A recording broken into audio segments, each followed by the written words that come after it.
Are you fixing to cook your first pork butt? You're excited about it. You want to get that perfect pulled pork sandwich, maybe some pulled pork nachos. You know it's going to take you 8, 10, 12, maybe even more hours to get this thing done. You really don't want to screw it up. You're in the right place. I'm John. This is Grabbing the Brisket, and these are 3 things you have to know before you cook your first pork butt. Before I get too far into this and give away all the good tips, go ahead and hit that subscribe button, hit the like button, and go ahead and leave a comment. Let us know what you're going to make with your pulled pork. First tip is a big one. This is going to seem obvious. Please just follow along with me here. Season your dang meat. I know. Duh, John.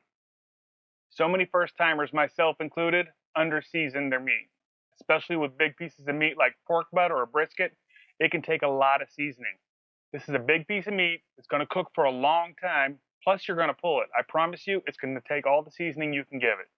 I personally like to layer a couple different rubs. If you are interested in the seasonings I'm using, I'll leave a link down below for you. These rubs are great.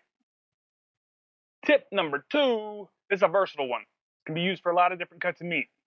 Wrap it up. You're going to want to wrap your meat.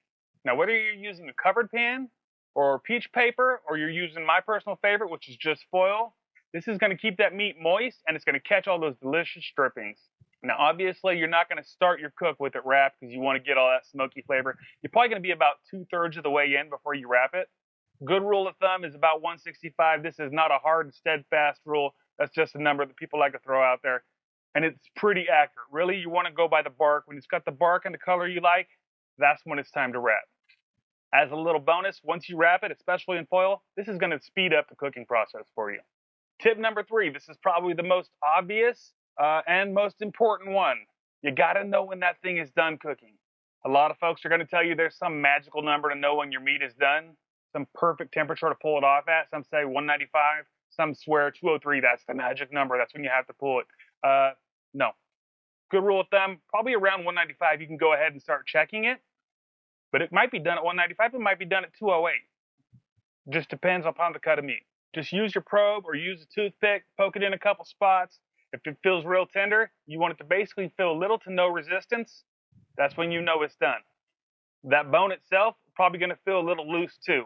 If you get in there and try to start pulling it and you're having a hard time getting it to pull and shred, it wasn't done cooking. A lot of folks will think, oh, if it's tough, it's probably overcooked. Not with the pork butt. If that thing is tough, it's because it's not done cooking. First time I did pork butts, I did exactly that. I had them done. I told my buddy James, hey, come over and check out these pork butts. I went to go shred them, tough as nails. And I was like, man, did I overcook them? He's like, nah, bro, they're just not done. Wrapped them back up, threw them back on, let them get a little higher, pulled them. Absolutely perfect. Like you guys, here's a bonus tip. Share this with your friends.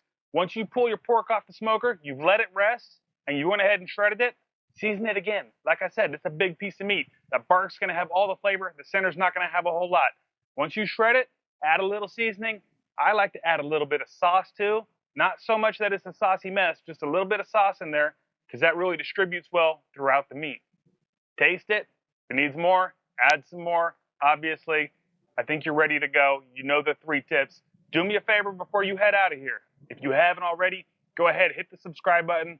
Head over, check out our podcast. We have a great time. We have a lot of big names in barbecue on there. Thanks for watching.